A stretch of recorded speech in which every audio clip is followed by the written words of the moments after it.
পদ্মাপুর গ্রামে টুনি তার দুই ছানা চুনি ও ফুচিকে নিয়ে থাকতো। টুনি সবজি বিক্রি করে তার সংসার চালাতো। প্রায় টুনির বাসায় ফিরতে রাত হয়ে যেত এবং সে একটি জঙ্গল পাড়ি দিয়ে বাসায় ফিরত।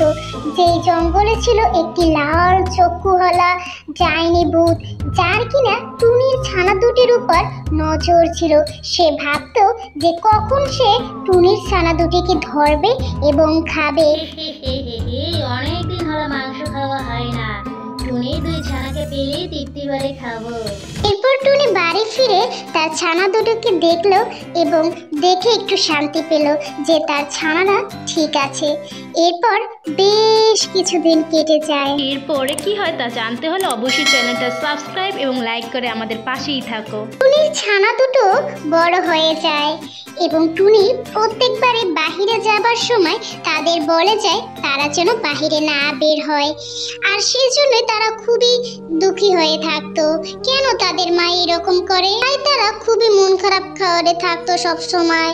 কেন এমন করে মা, তাদের মনে সবসময় প্রশ্ন জেগেই থাকতো। একদিন টুনি শহরে যায় সবজি কেনার জন্য।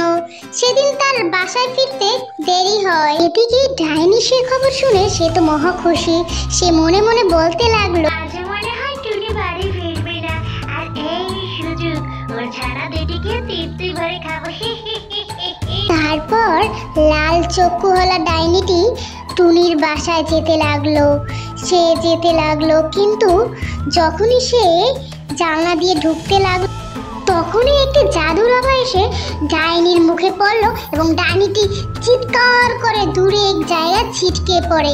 তখন সে একটি ফোন দিয়ে আটলো কিভাবে ওদের ঘর থেকে বের করে আনা যায়, যেহেতু সে ঘরে প্রবেশ করতে পারবে না। ওই চক্ষুওয়ালা ডাইনি টুনির নকল করে বলতে লাগলো, মা চুনি, আমি তোদের মা, দরজাটা খোল, বাহিরে আয়। ওইদিকে কুঠিরে চুনি ও ফোনে বুঝতে পারে এটি তাদের মা নয়, কারণ তাদের মায়ের কাছে তো চাবি আছে এবং টুনি বলেছে যে আজ তার আস্তে আস্তে ভোর হয়ে যাবে, তাহলে এত রাতে কে আসতে পারে সেটা ভালো করেই চুনি ও ফোনি বুঝতে পারে। কাজ শেষ করে এসে টুনি ডাইনিকে দেখে জাদুর ছুরি দিয়ে ওই ডাইনিকে মেরে ফেলে।